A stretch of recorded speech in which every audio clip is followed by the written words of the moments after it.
আমি রাজশাহী বিশ্ববিদ্যালয়ের আন্দোলনের ছাত্র। উনি হচ্ছে এই কর্মকর্তা, দুর্নীতিবাজ কর্মকর্তা, সবার সামনে দুর্নীতি করে।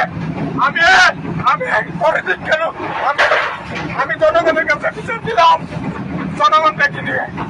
এই হচ্ছে দুর্নীতিবাজ কর্মকর্তা।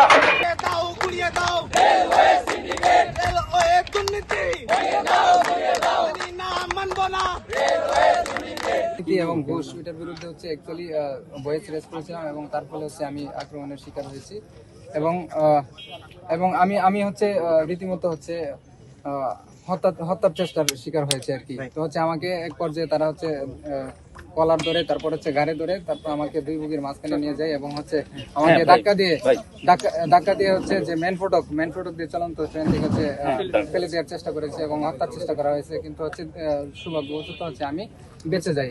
আমি চাই যেন হচ্ছে ভবিষ্যতে কেউ হচ্ছে এহেন অপরাধ করার চেষ্টা করলে, বিশেষ করে হচ্ছে রেল সেক্টরে যারা হচ্ছে দুর্নীতি এবং ঘুষের সাথে জড়িত, তাদেরকে যেন হচ্ছে যথাযথ আইনের আওতায় আনা হয় এবং তাদেরকে হচ্ছে দৃষ্টান্তমূলক শাস্তি প্রদান করা হয়। এবং যিনি হচ্ছে আজকে আমাকে হচ্ছে হেনস্থা করেছে, পাশাপাশি হচ্ছে রাষ্ট্রের বিরুদ্ধে যে অপরাধ, এটা তো হচ্ছে রাষ্ট্রের কোষাগারে যাওয়ার কথা ছিল। তো আমার সামনে হচ্ছে প্রথমে হচ্ছে দুইজনের কাছ থেকে ঘুষ নিয়েছে এবং অল্প টাকার বিনিময়ে তাদেরকে হচ্ছে টিকিট ছাড়া তাদেরকে হচ্ছে ছেড়ে দিচ্ছে।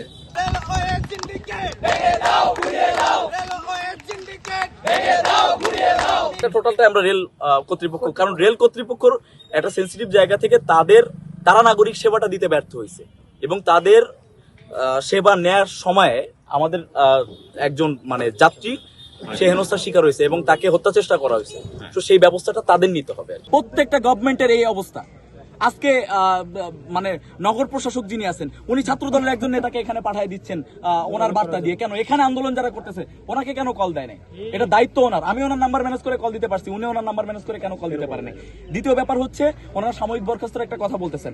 আপনারা দেখেন একটা গভর্নমেন্ট অফিসে বা আপনারা যারা সাংবাদিক আছেন, আপনাদের অফিসেরও কি এমন নিয়ম আছে যে এই যে হাতে লিখে কোনো বরখাস্ত পত্র কি দেওয়া হয়? সাময়িক বরখাস্ত পত্র এই যে দেখেন হাতে লেখা, তারা ইনস্ট্যান্ট হাতে লিখে দিচ্ছে। মানে পরিবেশটা ঠান্ডা হয়ে যাওয়ার পরে তারা সে আবার যাবে এবং পরবর্তীতে সে ট্রেনে যাতায়াত করবে না, তাকে পরবর্তীতে আবার হেনস্থা করা হবে। আমাদের চারটা দাবি খুবই স্পষ্ট। একটা হচ্ছে সশরীরে ওই মানুষটাকে এত অপরাধ করার পরও একে ঘুষ নিছে। 2 নম্বর ব্যাপার হচ্ছে তাকে হত্যার চেষ্টা করছে। তার পায়ের অবস্থা দেখতেছেন, তার ঘাড়ের অবস্থা দেখতেছেন, তার চশমা ভাঙছে। তো এত কিছুর পরে তাকে সেফ এক্সিট দিছে তারা, এবং তারা বলতেছে আসলে তাকে এখন কোথায় পাবো?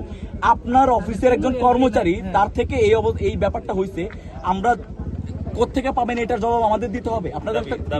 আমাদের দাবি 1 নম্বর হচ্ছে তাকে সশরীরে উপস্থিত করতে হবে। 2 নম্বর, যেহেতু সে ঘুষ নিছে, ঘুষের অপরাধে তার ব্যাপারে প্রাতিষ্ঠানিক ব্যবস্থা নিতে হবে সরকারি অফিসে। এবং সাথে সে যেহেতু হত্যা চেষ্টা করছে, তার একটা সার্ভিস নেওয়ার সময়, এই কর্তৃপক্ষের একটা সার্ভিস নেওয়ার সময় আমরা হত্যা চেষ্টার শিকার হয়েছে আমাদের একজন নাগরিক। তারা নিজেরা বাদী হয়ে অ্যাটেম্প্ট টু মার্ডারের মামলা করবে।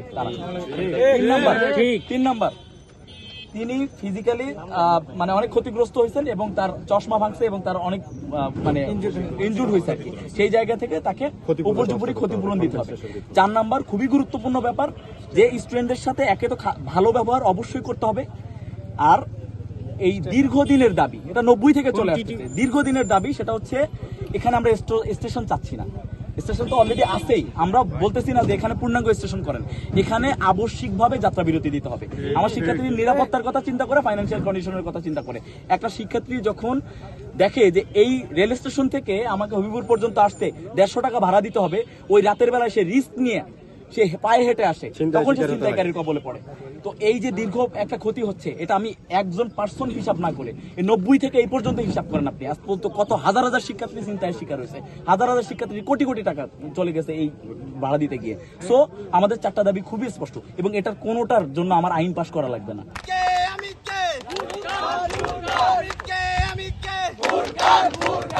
তাকে যে হত্যা চেষ্টা করা হয়েছে এটা তো প্রমাণ আছে।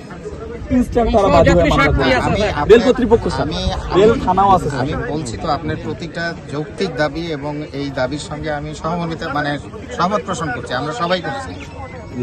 কিন্তু এটার ইমপ্লিমেন্টেশন আমরা দেখতে এক চাই। ঘন্টায় পসিবল স্যার স্যার, এক ঘন্টায় অফিসিয়াল প্রসিডিউর একটা ওনারা এখন বলুক যে আমাদেরকে একদিনের চ্যালেঞ্জ দিক স্যার। আমি বলি স্যার একদিনের চ্যালেঞ্জ দিক ওনারা। ওকে আমরা করে দিচ্ছি। আপনি স্যার মানে সবসময় শিক্ষার্থীদের কথা চিন্তা করেন স্যার। হ্যাঁ, আমি আমরা ওইটা বিশ্বাস করি যে আপনি দ্রুত স্যার এটা বাস্তবায়ন করে আমাদের হাতে দিবেন স্যার, আমরা চলে যাবো স্যার। তাকে তো অবশ্যই পুলিশ নিয়ে আসবে। পুলিশ যদি ইনশিওর করে ওকে তোমাদের সাথে অন্যায় আচরণের কারণে মামলার কারণে ওকে গ্রেফতার করা হয়েছে, তাহলে কি তোমাদের আমাদের হবে, এই কথাটাই তো আমি আমাদের হবে। হ্যাঁ, তাকে সশরীরে উপস্থিত হইতে হবে। এটা